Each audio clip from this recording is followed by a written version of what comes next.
مولا امام حسین علیہ السلام جو ہیں ان کی ہمیشہ یہ تاکید ہوتی تھی، اور ہمیں خود کربلا کے اندر جتنے بھی حالات اور واقعات ہیں اس سے بھی ہمیں یہی نظر آ رہا تھا کہ خود مولا بھی دائماً عبادت الہی میں مصروف رہتے تھے، اور ان کا ہر عمل جو ہے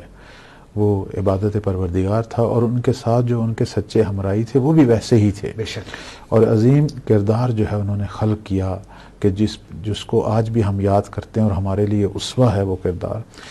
مثلا مولا امام حسین علیہ السلام کی جو تربیت کا خاص نقطہ ہے وہ ہمیشہ ہر ایک کو یہ کہا کرتے تھے، بہار الانوار میں یہ روایت موجود ہے،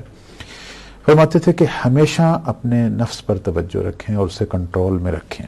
اب میں وہ اصل جو روایت ہے وہ آپ کی خدمت میں بیان کرتا ہوں. فرماتے ہیں کہ انسان کو یہ چاہیے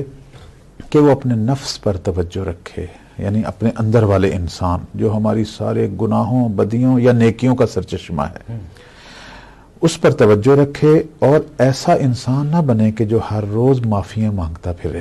کیا بات ہے، یہ بہت اہم چیز ہے. کچھ ہمارے سماج میں ہوتے ہیں، روز غلطی کرتے ہیں، روز معافی مانگتے ہیں. جی، یہ مولا امام حسین کا فرمان ہے. فرماتے ہیں کہ وہ انسان جو ہمیشہ اپنے نفس پر توجہ رکھتا ہے کہ میں کوئی خطا نہ کروں، کوئی غفلت نہ کروں، اس سے کبھی بھی معافی مانگنے کی، کسی سے معذرت خواہی کی ضرورت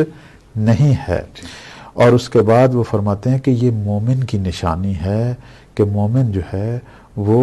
اس مقام پر ہوتا ہے کہ وہ کبھی بھی کسی سے معافی نہیں مانگتا، چونکہ اس نے کبھی بھی کسی کے حق میں کوئی برائی نہیں کی ہوتی. اس کا چال چلن ایسا ہوتا ہے جس سے نہ اس کو خود اپنے آپ کو کوئی نقصان ہوا ہوتا ہے کہ وہ اللہ کی بارگاہ میں روز اس کی معافی مانگے، نہ اس نے کسی ہمسائے، کسی عزیز، کسی بچے، کسی کے حق میں کوئی برائی کی ہوتی ہے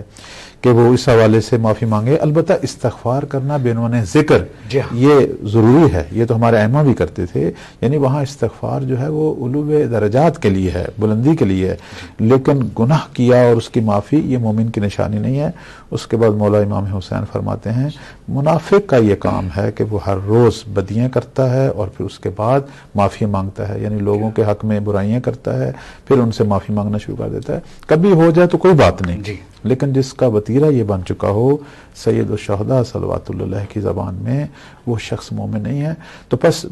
آج جو ہم درس بنیادی طور پر لے رہے ہیں وہ یہ ہے، اگر ہم چاہتے ہیں کہ سید الشہداء کی راہ و روش پہ چلیں تو جس طرح انہوں نے فرمایا ہے اپنے نفس پہ توجہ کریں، اپنا تزکیہ نفس کریں. جب اپنے آپ کو کنٹرول کرنا آ جائے پھر ہم امر بالمعروف شروع کریں، اور امر بالمعروف میں سب سے پہلا حق ہمارے عزیزوں کا ہے،